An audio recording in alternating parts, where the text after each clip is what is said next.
मित्रों नमस्कार। अनिल वस।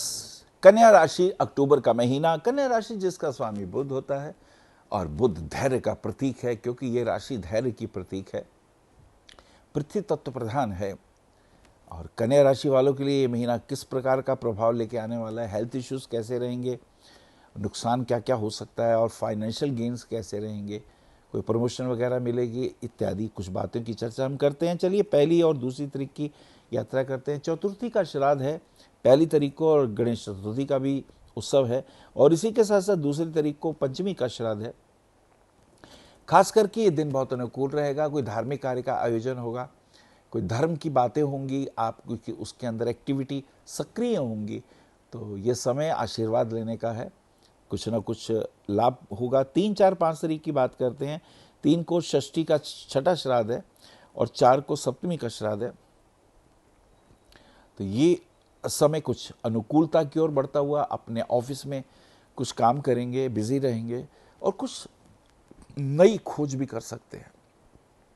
जैसे कोई प्रॉब्लम उसे सॉल्व कर रहे हैं, सॉल्व नहीं हो रही, तो उसके कुछ रिजल्ट आ सकते हैं। हो सकता है विदेशी कुछ मित्रों से सहयोग बने, या आपकी कंपनी का कुछ विदेश के अंदर कुछ कॉन्ट्रैक्ट हो, कोई कंट्रीब्यूशन हो, कोई मिलने की योजना हो, तो उसमें you will be the gainer, उसमें आपको फ़ायदा होने वाला है। ये एक खास चीज़ इसके अंदर दिखाई दे रही है, तो दिस इज़ वेरी इंपॉर्टेंट। और चलिए 5, 6, 7 तारीख की बातें करते हैं। 5 को अष्टमी का श्राद्ध है और छठी तारीख को नवमी का श्राद्ध होगा। तो 5 को एकादशी का व्रत भी है और 5 की ये स्थिति बहुत इम्पॉर्टेंट बनने जा रही है। आर्थिक दृष्टिकोण से लाभ होगा और कहीं प्रॉपर्टी वगैरह में इन्वेस्टमेंट दिखाई देता है। हो सकता है कोई प्रॉपर्टी रहने के लिए घर सोच रहे हों, तो उसमें कोई आप फाइनेंशियली कुछ इन्वेस्टमेंट भी कर सकते हैं, तो इसमें लाभ होगा।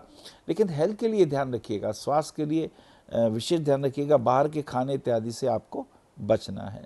8, 9, 10 तारीख की यात्रा करते हैं। 8 तारीख को एकादशी का श्राद्ध भी है और नवमी को द्वादशी है और 10 तारीख को शनि प्रदोष व्रत है। तो 8 तारीख की कुछ खास बातें आपसे जिक्र करें। भागदौड़ बहुत होगी और रिजल्ट कुछ नहीं निकलेगा। हो सकता है किसी शादी के पॉइंट ऑफ व्यू से कहीं जाना पड़े, या और कहीं किसी की मदद के लिए, या हो सकता है कहीं घूमने के लिए निकलें। तो मुझे लगता है ये जो समय होगा भागदौड़ी का होगा। कुछ हो सकता है कुछ परचेजिंग हो, रुपया भी खर्च होगा और ऐसे में थकान बहुत होगी। तो इन बातों का आपको थोड़ा सा ध्यान रखना है। 8 तारीख की स्थिति ऐसी है। और 9वीं और 10वीं तारीख की जो स्थिति होगी, 10वीं तारीख के अंदर आप वापस घर आएंगे, लेकिन आप बहुत थक चुके होंगे। और ये ध्यान रखें बाहर से कोई इन्फेक्शन वगैरह या कोई फीवर वगैरह ना हो जाए। वायरल इन्फेक्शन के भी योग दिखाई देते हैं, so you should be little careful. इसमें आप ध्यान रखिएगा। और हाँ, ये हो सकता है बिजनेस प्रोस्पेक्टस बहुत अच्छे हैं। वो जो आप बाहर के लिए सोच रहे थे, तो उस कॉम्बिनेशन से आपको ऑर्डर नहीं मिल सकते हैं, तो ये अच्छा है। और अगर आप शेयर मार्केट में इंटरेस्ट रखते हैं तो उसमें भी कुछ प्रपोजल फेवरेबल हो सकते हैं। कमोडिटी के अंदर भी लाभ की गुंजाइश देखी जा सकती है। अगर आप डॉक्टर हैं तो आपके द्वारा पेशेंट के इलाज बहुत अच्छे होंगे और वो लोग जल्दी जल्दी भी ठीक होंगे। ये समय अनुकूलता वाला है। चलिए 11, 12, 13 तारीख की बात करते हैं। 12 तारीख को सोमवती अमावस्या है और श्राद्ध का भी ये अंतिम श्राद्ध होगा। इस दिन आप अपने जो पूर्वज जब नहीं हैं उनकी मुक्ति के लिए, उनकी संतुष्टि के लिए ब्राह्मण को भोजन कराते हैं, दक्षिणा देते हैं। ये स्थिति 12 तारीख तक है। और 13 को नवरात्र शुरू हो जाते हैं। इसमें देवी माँ की उपासना की जाती है। दुर्गा सप्तशती के लोग पाठ करते हैं। इसमें अभ्यंग स्नान है, ज्वार बीजना है, घट स्थापन है और प्रतिमा पूजन। ये 4 अंग महत्वपूर्ण होते हैं। शक्ति संवर्धन के लिए, शक्ति संचय के लिए ये दिन बहुत महत्वपूर्ण होते हैं। देवी माँ की उपासना करके कुछ लोग भगवती से आशीर्वाद भी लेते हैं, तो बहुत लोगों को इसका फल भी मिलता है। दिस इज़ बहुत ही ये जीवन को उत्साहवर्धक बनाने वाला त्यौहार होता है। 14, 15, 16 तारीख की बात करते हैं। ये समय कुछ मित्रों के साथ घूमने फिरने का, और ये भी हो सकता है पार्टनरशिप में कहीं कोई छोटी बात पे बहस हो। स्वभावतः अगर फाइनेंशियली कुछ लॉस हो रहा है तो आप बात करेंगे और उसके अंदर पार्टनर के साथ कुछ वैचारिक मतभेद हो सकते हैं। तो ऐसी स्थिति में हमें पॉजिटिव रहना है, हमें अपनी बात को ख़राब नहीं करना है। और ये भी हो सकता है विदेश जाने का योग बने, थकान होंगी, खर्चे वगैरह होंगे, ऐसी स्थितियां दिखाई दे रही हैं। 17 तारीख को सूर्य का तुला राशि में प्रवेश हो जाता है। तो सूर्य तुला तो खर्चे ज़्यादा होते हैं, क्योंकि when the lord of 12th house goes to the second house specially, तो उसमें खर्चे ज़्यादा होते हैं। तो इसमें ये एक इम्पॉर्टेंट टर्न होगा। इसमें अपने खर्चों की तरफ थोड़ा सा ध्यान रखिएगा। 18, 19, 20 तारीख की बात करते हैं। यह समय अनुकूल है, माँ के स्वास्थ्य के लिए अच्छा है। और मुझे ये भी लगता है कि कहीं कुछ आप राइटर हैं तो कुछ अच्छा लिखेंगे भी, और कहीं टीचर हैं तो आप अच्छे प्रोग्राम भी बनाएंगे, क्योंकि आपकी दी काउंसलिंग एबिलिटी बहुत अच्छी है। लेकिन मुझे लगता है थोड़ा अपनी वाणी पर संयम रखना होगा, कहीं अर्थ का अनर्थ ना हो।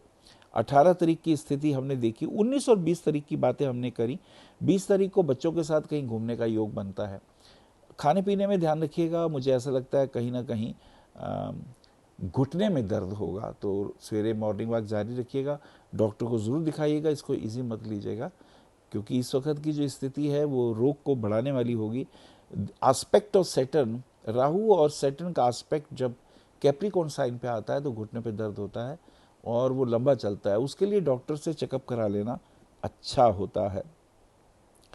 21, 22, 23 तारीख की अगर हम बात करते हैं, 21 को दुर्गाष्टमी का दिन है। उस दिन देवी माँ की आराधना करके व्रत इत्यादि की पूर्णता की जाती है, हवन वगैरह किया जाता है। और इसी के साथ साथ 22 तारीख का विजय दशहरे का भी दिन है। किस प्रकार से अन्याय के ऊपर सत्य की विजय हुई थी, भगवान राम ने रावण का वध किया था, और विशेष रूप से ये अंधकार पे रोशनी की विजय होती है। 23, 24, 25 तारीख की अगर हम बात करते हैं तो ये समय थोड़ा स्वास्थ्य के लिए ठीक नहीं है। वाइफ के साथ भी उनका स्वास्थ्य ठीक नहीं है, तो मुझे लगता है कि इस थोड़ा सा हमें ध्यान रखना होगा। बाहर अगर हम जाएं, खाने पीने में संयम रखें, कुछ व्यर्थ ऐसा ना खा लें जिसमें तकलीफ वगैरह बढ़े, और पैरों में तकलीफ भी ज़रा बढ़ रही है, इसका हमें विशेष रूप से ध्यान रखना होगा। 26, 27, 28 तारीख की यात्रा करते हैं तो थोड़ा फास्ट ड्राइविंग से बचिएगा। और फास्ट ड्राइविंग से बचने के साथ साथ ये भी हो सकता है कोई मित्र या कोई पड़ोसी वगैरह बीमार हो, हॉस्पिटल उन्हें देखने के जाना पड़े, तो ये भी स्थिति सामने आ रही है। हेल्थ इश्यूज़ हैं, उसके लिए हमें ध्यान रखना पड़ेगा। 27 तारीख को पूर्णिमा, जी हाँ, पूर्णिमा के चंद्र को अर्घ्य देना चाहिए, उनसे आशीर्वाद लेना चाहिए। 28 तारीख को अगर हम देखेंगे तो ये समय अनुकूल, धर्म की ओर झुकाव होगा, माता पिता के आशीर्वाद मिलेंगे। हो सकता है किसी मंदिर वगैरह में या किसी देवस्थान में जाने का योग हो और उनसे ब्लेसिंग लेने की बातें हों। 29 और 30 तारीख में, 30 तारीख को करवा चौथ का दिन है और ये समय अच्छा है। व्यापारिक दृष्टिकोण से अच्छा है, आर्थिक दृष्टिकोण से अच्छा है। जॉब करते हैं तो उसमें पॉजिटिव एटीट्यूड आने वाले हैं। करवा चौथ का व्रत स्त्री अपने पति की दीर्घायु के लिए रखती हैं, तो ये परंपरा हिंदुस्तान में आज तक चली आ रही है। तो स्त्रियां जो ये व्रत रखती हैं खुद भूखी रहती हैं, और चंद्रमा को अर्घ्य देने के बाद इस व्रत का उद्यापन किया जाता है। तो मुझे लगता है कन्या राशि वालों के लिए सबसे खास बात, पैरों में तकलीफ आ रही है, पेट में उन्हें ध्यान रखना है, और पैरों में तकलीफ है, और उनका हर्निया इत्यादि का दोष ना हो, इसके लिए भी जागरूक रहना ही है। This is very important. और ख़ास करके घुटने में तनाव तो कन्या राशि वालों को दे ही रहा है, तो आपको डॉक्टर को दिखाना चाहिए, अपना चेकअप वगैरह करते रहना चाहिए। पन्ना रत्न, हीरा रत्न और नीलम रत्न आपके लिए शुभ और भाग्यवर्धक होंगे। हरिओम। आप आचार्य श्री अनिल वत्स जी के ज्योतिष व ध्यान संबंधी प्रोग्राम www.astroanilvats.com व मासिक राशिफल YouTube पर भी देख सकते हैं। विशेष जानकारी के लिए संपर्क करें भविष्य कथन BE 279 गली नंबर 6 हरिनगर न्यू दिल्ली 110064। हमारे फ़ोन नंबर है 9891739999, 9818189993, 88600060309810880002। हमारी वेबसाइट है www.bhavishyakathan.org। ईमेल है acharyaanilvats@gmail.com। अपॉइंटमेंट के लिए संपर्क करें सुबह 11 बजे से शाम 6 बजे तक।